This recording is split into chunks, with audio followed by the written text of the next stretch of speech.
ta'ala wa ba'd. As always, we start in the name of Allah, and we send peace and blessings on our Prophet Muhammad sallallahu alayhi wa sallam. So as I understand it, the topic, and you can blame Hisham for it, is something about like interfaith, right? Interfaith in the Quran and stuff like that. So I just put together a little bit of a few notes, because there's not every topic is like greatly detailed in the Quran, but obviously there are bits and pieces of like every topic that you can kind of build off of, with like following up the life of the Prophet ﷺ, and then obviously our realities and that we live in our societies that we live in. So when we talk about interfaith, there's a few things we have to understand. That what does it mean when you're involved in something that's considered interfaith? What does interfaith actually mean? So there's different perspectives people have. So it's good to kind of get like a scope of what it is that we're talking about when we're talking about it, like from a Quranic perspective, particularly, versus like maybe what we kind of do now. But the kind of interfaith events that I've seen are usually of two different types.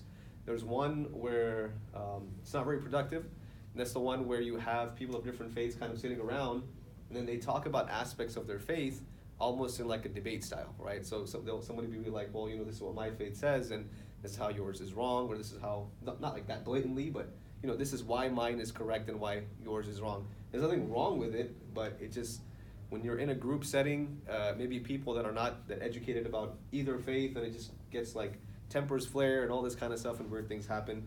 And when you're in a group where you have like a larger setting, like you have like maybe say like 5 Christians and then like 3 Muslims and a couple of Jews, and everyone's just talking about, you know, their own faith being right, it just kind of, there's a lot of defensiveness that props up and all this kind of stuff. If you really want to talk to somebody about the truth of your faith, it's best done like one-on-one, personal, with like sincere intentions, where the person doesn't need to feel the need to get like defensive, or where you don't feel the need to get defensive because you're in front of a crowd or other people, right? But that's one kind of interfaith, and I think, if you know, this is just my my own observation. I think this is what was more around pre 9/11. Pre 9/11, it was, you know, I don't care about you, you don't care about me. There wasn't that much common need for understanding or whatever. But then even Muslims particularly didn't feel the need or the want or desire to go out and engage other communities. When they did it in a very like kind of, you know, like what do you call it? Like a provocative way, where like, no, we're right, you're wrong, and all this kind of stuff. Again, nothing inherently wrong with that, but not so effective. It doesn't really come up with a lot of stuff, right?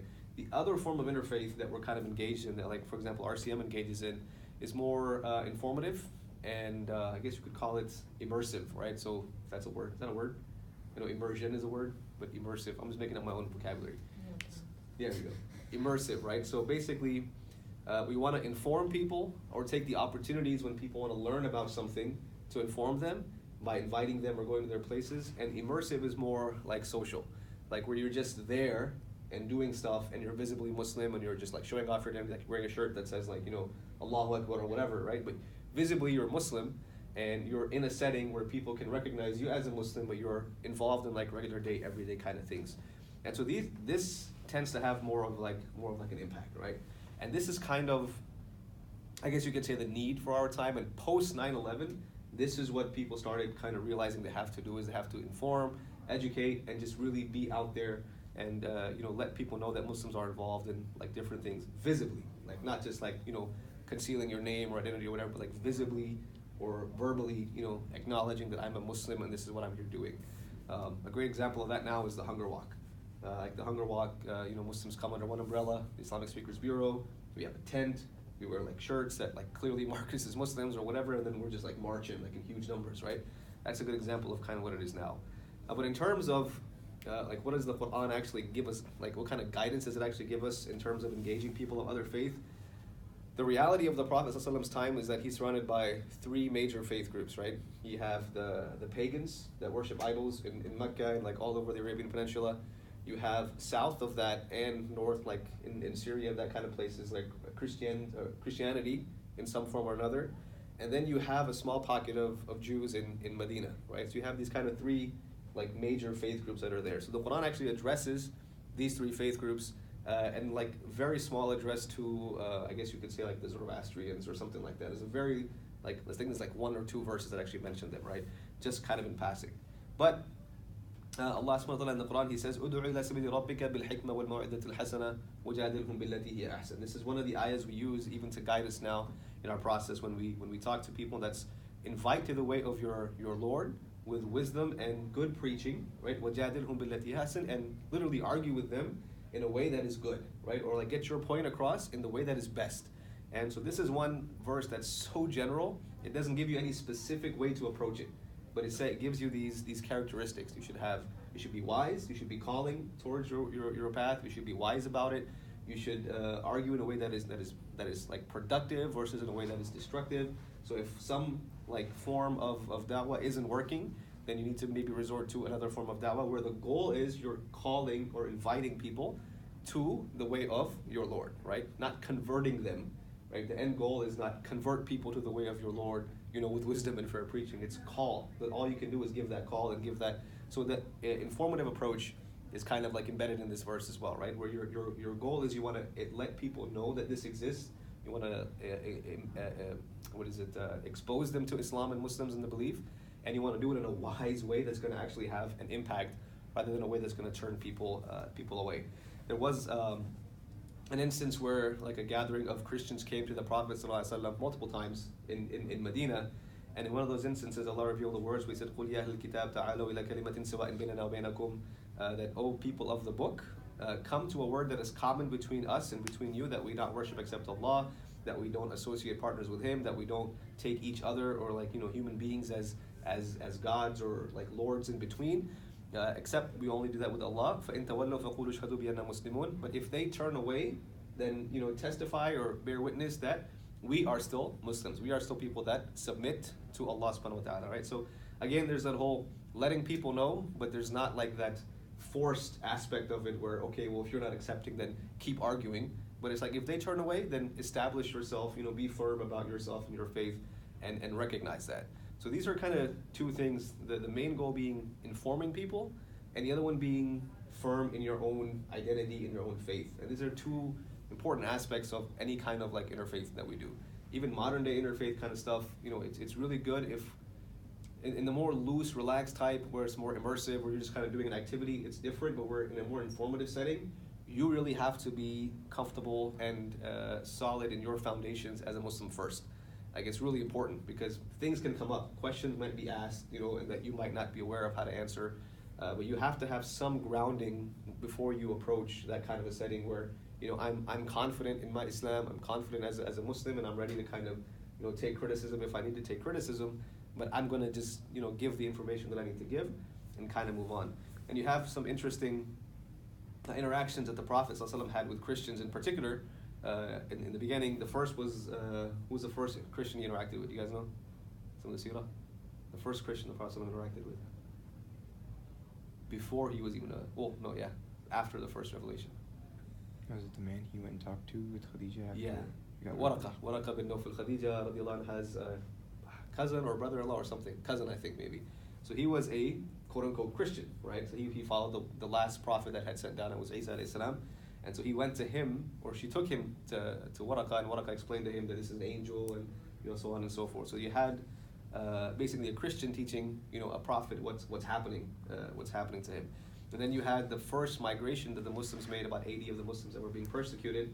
They fled as refugees to Abyssinia, right? Habasha, Ethiopia. And so under the Christian king Najashi, right? That was his name.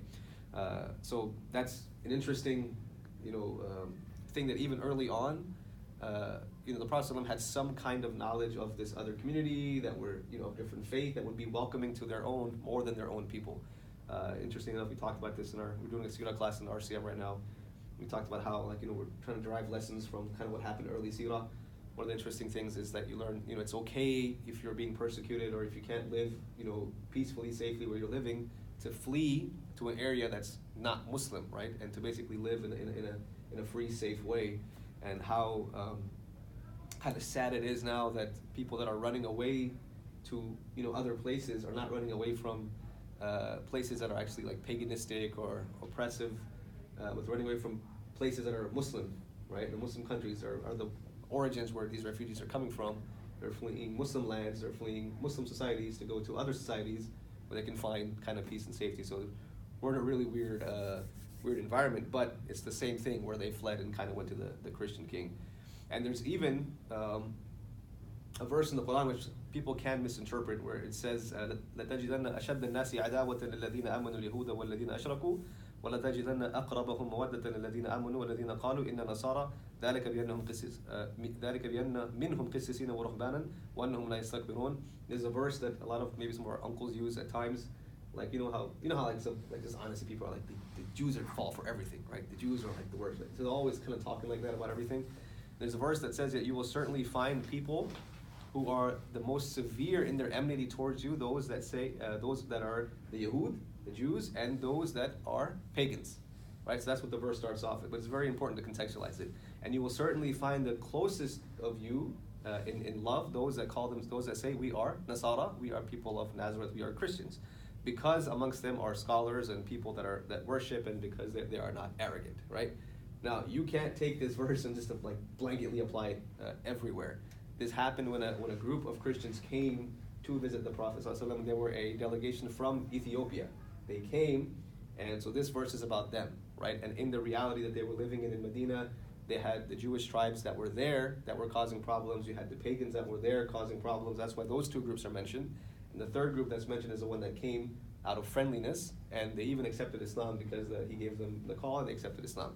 So the verse has to be understood in this thing. It's not a blanket label, because there's pagans today and there's Jews today that are not your enemies, right? This is plain, clear, and simple. And this whole idea that, this verse generalizes where everybody is ridiculous. But it just goes to show you that even the Prophet ﷺ was made to realize who are the people that are opening up to you, right? Even though they're of a different faith, even though the theology is entirely different, he's being told the people that are opening up to you, the people you'll find with open hearts, are the people at that time that are calling themselves Christians. And so, go to them, invite them, and so on and so forth. So this whole process, or these principles that we're getting from these verses are call, be ready to inform people, be confident in who you are, and then find where you're going to have an impact, right? Find where, who are the people that are inviting you, willing to listen to you, willing to have you come to their places of worship, and so on and so forth, and find those opportunities and take advantage of those, rather than wasting your time with people who are just constantly turning you away, right? That's the principle we want to get. We want to get from this verse, and so that's kind of what we look at when we talk about like an informative style. Today, it's really interesting. Like you look at the Prophet's biography, and like in early Mecca, he struggled so hard to get people to listen to him. He would go to people with like an open heart, with like such a great positive attitude. He would get shut down. The instance of the city of Ta'if, where he went and he wanted to call the people, and they like stoned him out of there and all that stuff. And versus today, now we're getting like, we get requests like crazy to go and speak to people. People are inviting us into their homes, their places of worship, in their businesses, schools. I went to like 2 schools just last week, and we had maybe 3 or 4 groups from a Catholic high school that visited RCM just last week, right? So you have people now in droves, instead of us going out there and trying to struggle hard to get our message out. There's people literally, we can't schedule enough time to tell people about our faith, right? That's subhanAllah. That's just, it's interesting how the tables have kind of turned from the Prophet's time. But these are the ways you want to take advantage of it, and it's perfectly fine to take advantage of it as long as you're grounded in your faith. You're not sacrificing your values. You're not, there's a difference between validating somebody else's theology and validating their association with the theology, right? It's important to validate what people believe, that they have different faiths, but you don't have to validate that faith in and of itself, right? So our faith is very severe in terms of like, we reject idol worship, right? We think it's futile. We think it's ridiculous that you would put a stone and worship it, right? But when you're in a setting, you have to be very careful where people worship that kind of stuff, because even the Quran mentions, don't insult that which they worship other than Allah, so that, because they will curse Allah without knowledge. So if you are insulting even to somebody that worships idols, even though the Quran tells over and over again this is futile, again it tells us don't curse them, don't mock them, because what you're going to cause them to do is they're going to make fun of Allah or mock Allah because of you now mocking them. And that's, and they don't have that knowledge yet, and so you would cause that to happen. So just there's a difference between, not legitimizing what they're doing, but legitimizing the fact that they have a different faith and trying to find common ground and trying to make progress in some way or another. And our reality is different than a lot of our Muslim countries, where you do have a lot of like sectarian violence, all this kind of stuff based on other things, but religion kind of gets pulled in. We have an opportunity to really make some difference. But one important thing I want to point out is, the reason you want to go out there and take advantage of the opportunities is because Islam has a lot of solutions, or actually has solutions, I'll just say that, for the problems any society faces, right? If that problem is approached, or if Islam is approached with wisdom, right? You can apply the religion as a solution to many problems. So a lot of your social justice causes that you see happening right now, Islam talks about a lot of these issues at the heart, right? So you talk about racism, for example. The Prophet ﷺ, the first thing he started doing was saying, this tribal system you guys have, this is abiyat al-jahiliyyah, called it, this pride of ignorance that you guys have.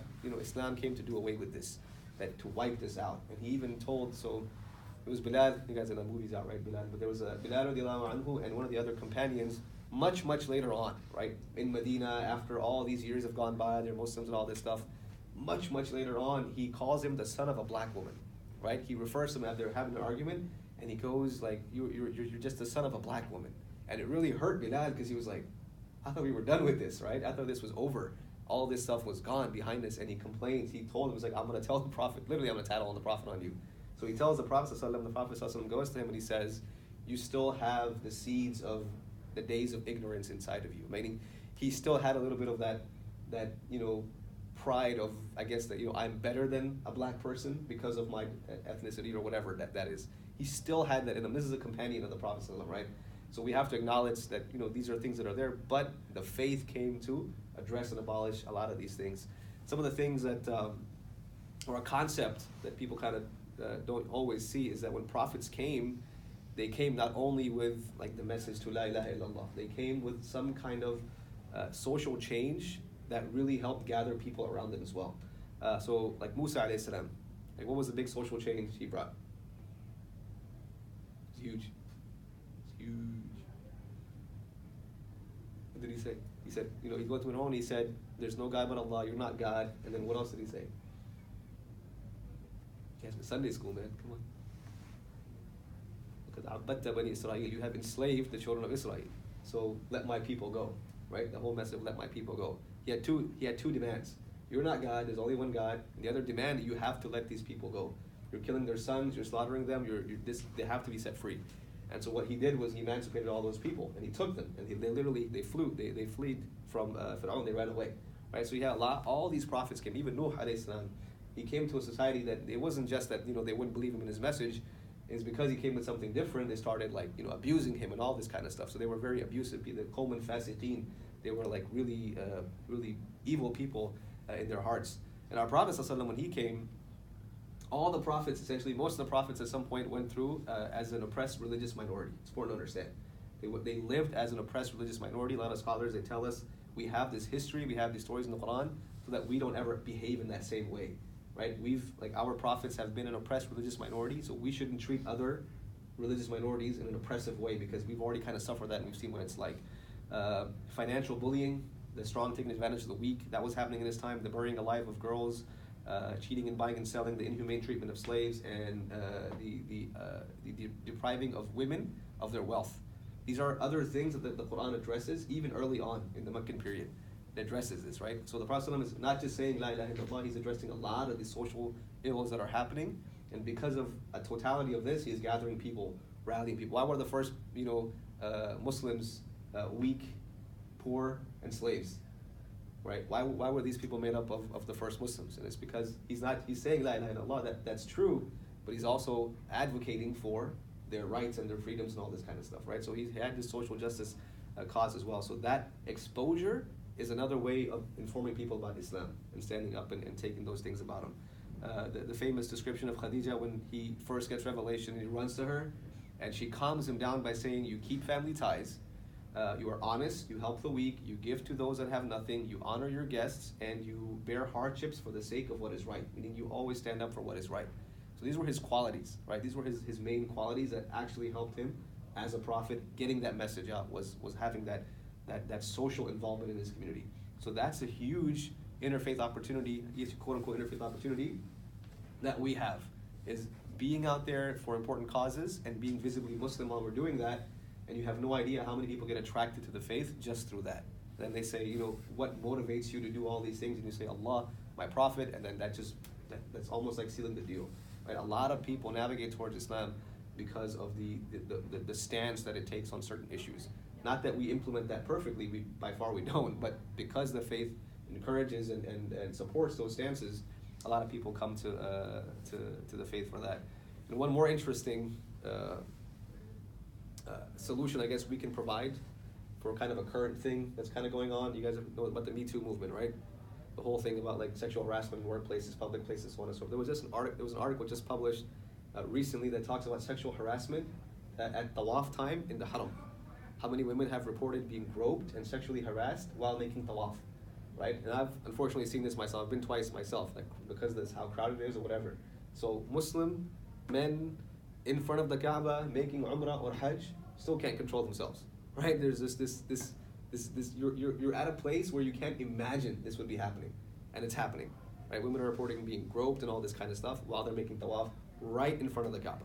So this is real and it's happening. It happens even in Muslim communities, but our faith actually speaks to this very, very early on, right? So we have gender norms and expectations when it comes to like gender relations in Islam that are stricter than other cultures and societies.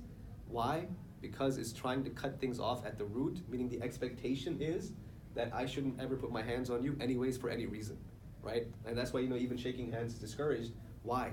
Because it's just that expectation that I have no need to touch you, and that expectation is if I'm touching you, that just shouldn't be taking place. That's like a gender norm or expectation within Islam, right? And that's just how it is. The Prophet, when he made bay'ah, he shook the hands of the men, and when he didn't shake the hand, he just said, "La usafihu nisa," I don't shake hands with women, because he had that standard as a religious leader that I shouldn't be touching you, right? And so that's just another solution we can propose to people, is that look, in our faith as Muslim men, this is the way we should behave, is that every woman around us should know there's no need for me to put my hand on you, even in a friendly way, because and we say that it's out of and it is out of respect, and it is out of protection for both people. I should not be alone. Seclusion is one thing that's the Prophet said. That when a man and a woman are alone, what's the hadith? Everybody knows the hadith.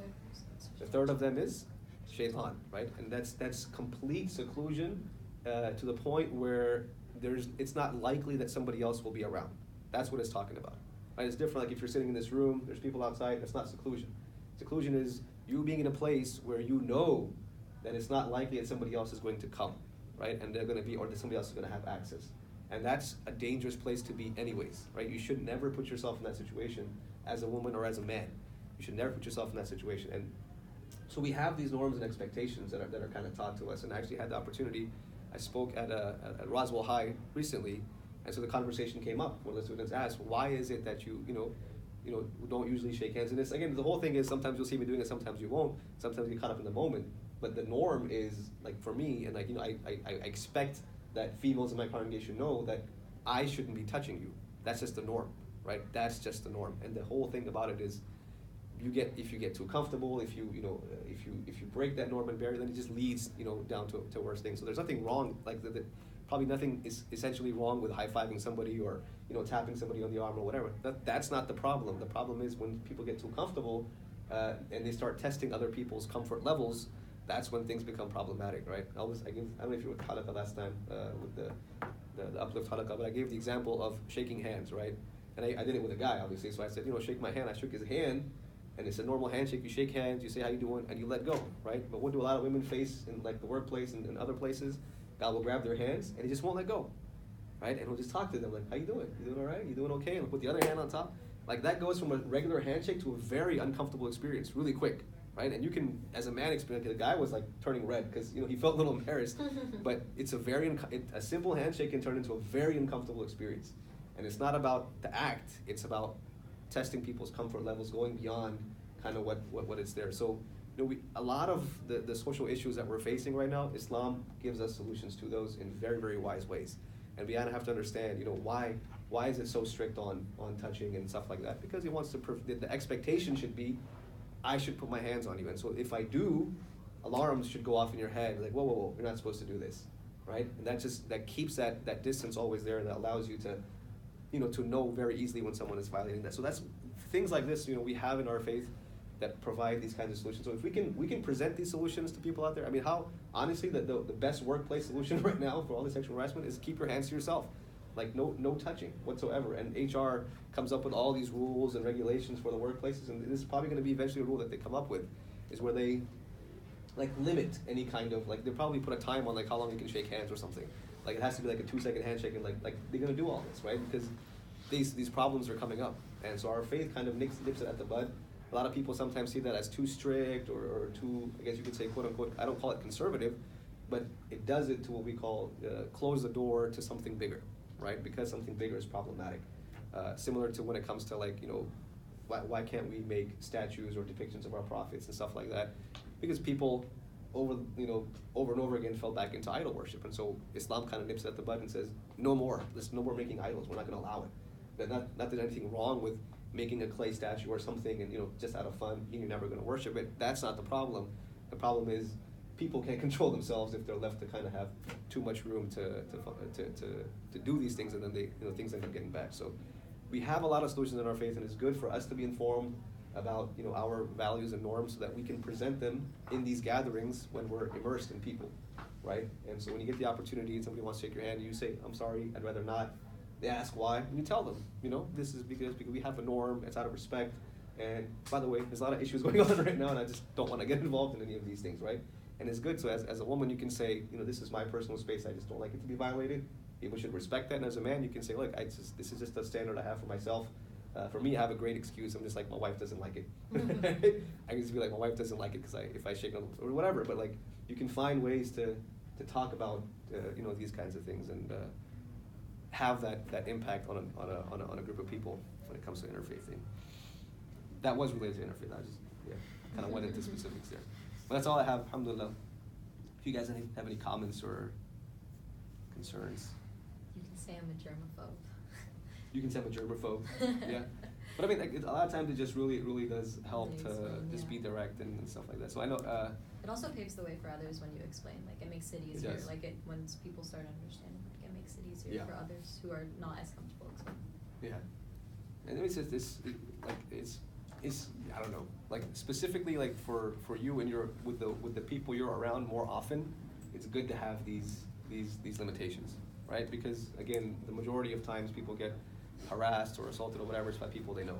It's not by strangers. It's by people they know. Majority of the time, it still happens by in crowded places, stuff like that. But specifically workplace, school, that kind of stuff, you want to just have a good expectation so that people know your limitations and barriers, and they don't push those for comfort zones, and then your alarm bells will go off when somebody does, especially if they know that they're not supposed to do that with you, right? Then to warn that person or to keep that person at bay, or punch him in the face or whatever. No question. Yeah. So do you have any tips or guidelines for talking, having interfaith discussion to try to steer the conversation away from arguments or debates, and if the other person wants to have a debate, I don't know how to deal with that. So there's public. I don't know if you guys have public speaking classes. I'm not sure if they teach this in public speaking classes, but it takes a little bit of I guess you could say practice, kind of getting into it. So I gave the first time. It's on video, right? Okay. We went to this place that usually would not invite Muslims to come and speak. And my people used to know where it was. And so a lot of the people there were not very, I guess you could say, friendly. So we were there to present information, right? To give information, but they were kind of challenging us, pushing back, and creating these argumentative type things. So if you have a little bit of wit, and if you have a way to kind of just use your whatever skill set you have in terms of speaking to turn the argument into more of an informative thing. So you can always do things like, look, I'm just here to talk to you about it. I'm not here to argue about it, right? Something like that. You're not going to change me. I'm not going to change you. Whatever you kind of have to say to kind of, get away from an argument. Sometimes you can avoid it. Sometimes it is good to argue. So it's not always bad to have the argument. It's just where are you? What's the setting? Is this the right time to do it? That's the whole thing. If somebody stops you on a bus and they're like, you're a Muslim, I think you guys are blah, blah, blah. You can argue with that person that whole ride because it's just you and that person. That's absolutely appropriate, right? But if you're on stage in front of your entire university audience or something, and then the other guy starts arguing with you, that's probably not the best time, because now you're creating a split within the crowd, and then whatever. So you can use humor and other things to kind of go around it. But you really have to like understand like what's a good place to have an argument and what's a good place not to have an argument, and it usually just comes with experience. The more you start talking, making mistakes, you figure out like, okay, I'm not going to do that again, and you kind of get around it. But generally speaking, if you just give the information, the theology of Islam is so simple, right? And the things in Islam are so simple. If you say them with confidence enough, it usually ends room for argumentation. I'll give you an example from the Prophet's time.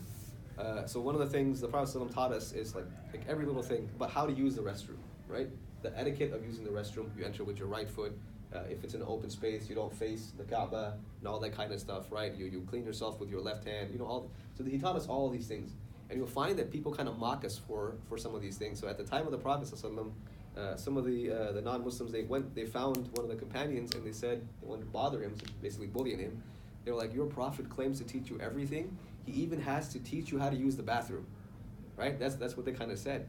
And he replies, he goes, yeah, he does. He tells us not to use our right hands to clean ourselves, and he tells us not to face the Kaaba, and he tells us to enter with our left and exit with our right. And they were just kind of like, okay. Because he wasn't embarrassed by it. He just wasn't embarrassed. He was like, yeah, he did. This is what he taught us. Like, he proudly shared that information. And they were just kind of taken aback, like, okay. Because they were trying to, like, get him to be upset or whatever. So if you control your composure and are just, like, confident about your positions, there's no room for argument, basically. So it's like you believe in Prophet Muhammad as a prophet? It's like, yeah, he's a prophet. It's like, yeah, but, he had, like, 11 wives. It's like, yeah, he did. Okay. It's like, all right. Is that right or wrong? It's like, I don't know. So, but I mean, if you're just confident in the way you talk to people and answer them, then there's no room for like really argumentation. And the person that wants to keep pushing you is probably not going to be the one that's going to come to the other side. If they're trying to get something out of you, if you give it to them, they're going to be happy. So it's better to just keep your composure, do everything. The more you talk to people, the more experience you get, the more you develop your own ability to kind of talk to people about Islam, which is what you want to do. You want to have your own style and ability in the way like you approach people and talk about Islam. And the long-winded answer. I always give long-winded answers. There's a quote that's like, the first person who gets angry loses the argument. Yeah, So it's just like, that's right. That's like Yeah. the biggest thing in practice. It is. Like It staying is. calm. Staying Being calm. angry and being nervous. Yeah, and it's okay to walk away. Something like you're not responsible for the ummah, right? You're not responsible to like portray this image. Like that's not your responsibility. But if you get the opportunity, you want to do the best that you can. It's as simple as that, right? The prophets, it was their job, right? Scholars, imams, it's kind of like there's some sense of responsibility of making sure that they portray things in a certain way. But the average Muslim person has no responsibility to go around defending their faith, arguing about their faith or whatever.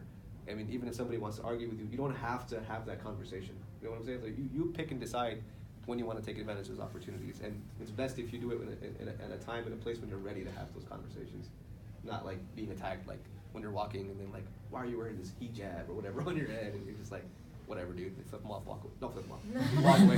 Like just you don't have to like always. We should edit that out. Yeah.